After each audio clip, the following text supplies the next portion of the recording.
Welcome to হেনামনির রান্নাঘর। রুমালি রুটি তো আপনারা খেয়েছেন, রুমালি পরোটা কি খেয়েছেন? না খেয়ে থাকলে একবার এইভাবে পরোটা তৈরি করে দেখুন। নরম তুলতুলে একদম কাগজের মতো পাতলা, এইভাবে পরোটা তৈরি করে রেখে দিলে ঘন্টার পর ঘন্টা নরম থাকবে। যে কোনো কিছুর সঙ্গেই এই পরোটা খাওয়া যায়। সকালবেলা ব্রেকফাস্ট কিংবা রাত্রিবেলা ডিনারে এই পরোটা তৈরি করে দেখতে পারেন, খেতে খুবই ভালো লাগে। ভিডিওটি স্কিপ না করে পুরো ভিডিওটি দেখার জন্য আপনাদের কাছে অনুরোধ রইল। আশা করছি ভিডিওটি আপনাদের ভালো লাগবে। ভালো লাগলে লাইক কমেন্ট শেয়ার করতে ভুলবেন না। আমার চ্যানেলে নতুন কোনো বন্ধু হয়ে থাকলে প্লিজ আমার চ্যানেলটিকে সাবস্ক্রাইব করে দেবেন।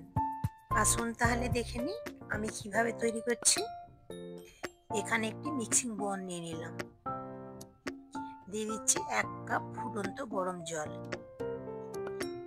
একদম ফুটন্ত গরম জল নিতে হবে। দিয়ে দিচ্ছি স্বাদ মতো লবণ এবং 1 চামচ দিয়ে দিচ্ছি চিনি। নেড়ে চেড়ে একটু মিশিয়ে নিচ্ছি এবং এর মধ্যে দিয়ে দেবো 1 চামচ ঘি।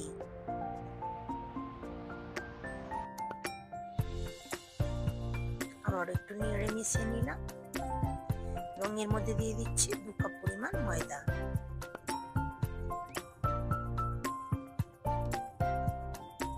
এক কাপ জলের জন্য 2 কাপ পরিমাণ ময়দা একদম পারফেক্ট মাপ। জলটা খুব গরম আছে, তার জন্য আমি চামচের সাহায্যে এইভাবে আমি মিশিয়ে নিচ্ছি।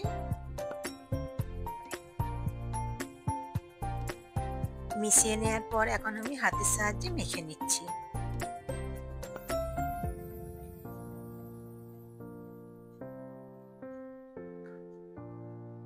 এইভাবে একটু ডো তৈরি করে নিয়েছি, একটু সফট ডো তৈরি হবে।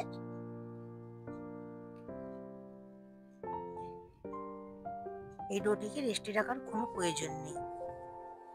এখন আমি রুটি থেকে লেচি কেটে নেবো, হাতের সাহায্যে একটু আরো মেখে নিচ্ছি। এখন আমি ছোট ছোট লেচি কেটে নেবো। যেহেতু পরোটাগুলো আমি একদম পাতলা তৈরি করব, তার জন্য একটু ছোট ছোট সাইজের লেচি কাটছি। সবগুলো লেচি আমি কেটে নিয়েছি। এখানে একটি বোর্ড নিয়ে নিলাম,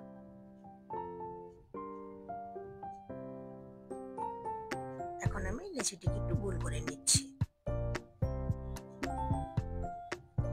বোর্ডের উপর একটু ময়দা ডাস্ট করে একটি রুটির মতো আমি বেলে নেব।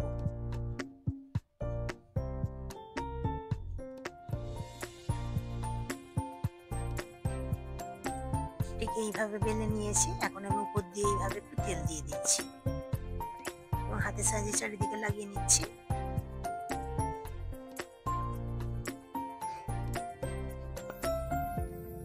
এবং এইভাবে একটু উপর দিয়ে ময়দা ডাস্ট করে নিচ্ছি। আবার হাতের সাহায্যে চারিদিকে লাগিয়ে নিচ্ছি এবং এইভাবে একটু ভাঁজ দিয়ে নিচ্ছি। আপনারা দেখলে নিশ্চয়ই বুঝতে পারবেন আমি কিভাবে ভাঁজ দিচ্ছি।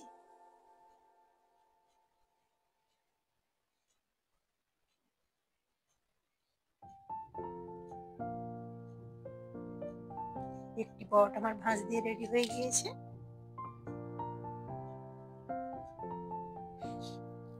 এইভাবে আমি সবগুলো পরোটাই ভাঁজ দিয়ে নেব।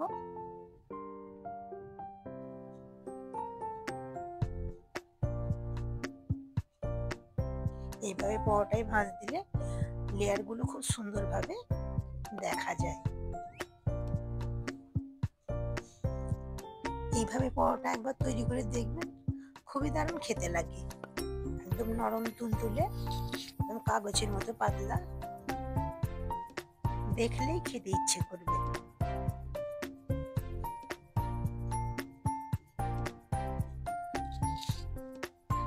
আমার এই রেসিপিগুলো আপনাদের কেমন লাগছে কমেন্ট করতে কিন্তু ভুলবেন না।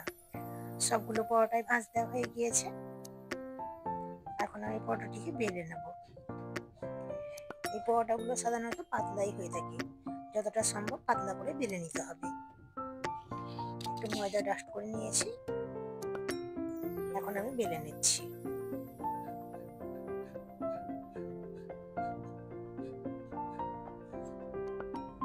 ঠিক এইভাবে পাতলা করে বেলে নিয়েছি। এখন আমি পরোটাটিকে সেঁকে নেবো, তার জন্য আগে থেকেই লোহার চাটু আমি গরম করে নিয়েছি।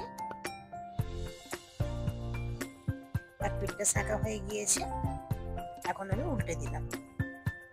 আর গ্যাসের ফ্লেম লো টু মিডিয়াম রাখতে হবে, একদম লোতে রাখলে চলবে না, কারণ গ্যাস তাহলে পরোটাগুলো মচমচে হয়ে যাবে। মচমচে পরোটা তো করবো না, নরম তুলতুলে যাতে পরোটা হয়, তার জন্য গ্যাসের ফ্লেম মিডিয়াম রেখেছি। উপর দিয়ে অল্প একটু তেল দিয়ে দিয়েছি। এখন আমি খুব ভালো করে সেঁকে নেব।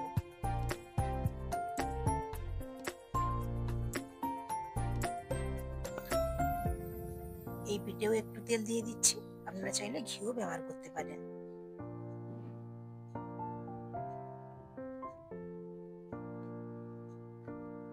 উল্টে পাল্টে খুব ভালো করে সেঁকে নিয়েছি। এখন আমি একটি প্লেটের মধ্যে নিয়ে নিচ্ছি। একইভাবে আমি সবগুলো পরোটা সেঁকে নেব। এক পিঠ সেঁকা হয়ে গিয়েছে, এইভাবে একটু উপর দিয়ে তেল দিয়ে দিচ্ছি।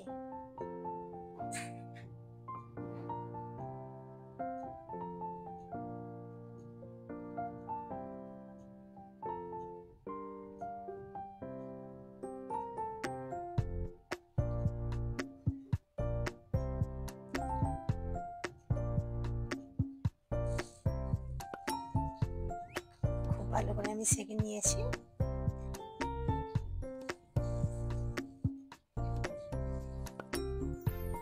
সবগুলো পরোটা আমি একইভাবে তৈরি করে নেব। সবগুলো পরোটা আমার তৈরি করা হয়ে গিয়েছে। একটি প্লেটের মধ্যে আপনাদের পরিবেশন করে দেখাচ্ছি। কতটা পাতলা নরম তুলতুলে কাগজের মতো তৈরি হয়েছে, আপনারা দেখে নিশ্চয়ই বুঝতে পারছেন। এইভাবে একবার হলেও তৈরি করে দেখবেন, খেতেটা কতটা মজার হয় আপনারা নিজেরা তৈরি করলেই বুঝতে পারবেন। আশা করছি রেসিপিটা আপনাদের ভালো লেগেছে। ভালো লাগলে লাইক, কমেন্ট, শেয়ার করতে ভুলবেন না। আমার চ্যানেলে নতুন কোনো বন্ধু হয়ে থাকলে প্লিজ আমার চ্যানেলটিকে সাবস্ক্রাইব করে দেবেন। আমার চ্যানেলে অনেকগুলো ব্রেকফাস্টের রেসিপি দেওয়া আছে, অনেকগুলো পরোটার রেসিপি দেওয়া আছে, তার লিঙ্ক আমি ডিসক্রিপশন বক্সে দিয়ে দেব। আপনারা চাইলে সেগুলো চেক করে দেখে নিতে পারেন। সেগুলো দারুণ স্বাদের খেতে হয়েছিল এবং দারুণ স্বাদের দেখতে এবং লোভনীয়। একটি পরোটা আপনাদের ছেড়ে দেখাচ্ছি, কতটা নরম তুলতুলে একদম কাগজের মতো হয়েছে, দেখে আপনারা নিশ্চয়ই বুঝতে পারছেন। আমি এখানে আলুর তরকারি দিয়ে পরিবেশন করেছি, আপনারা যে কোনো কিছুর সঙ্গে খেতে পারেন। রাত্রে ডিনার কিংবা ব্রেকফাস্টেও তৈরি করতে পারেন। আবারও হাজির হব অন্য কোনো রেসিপি নিয়ে। Thanks for watching.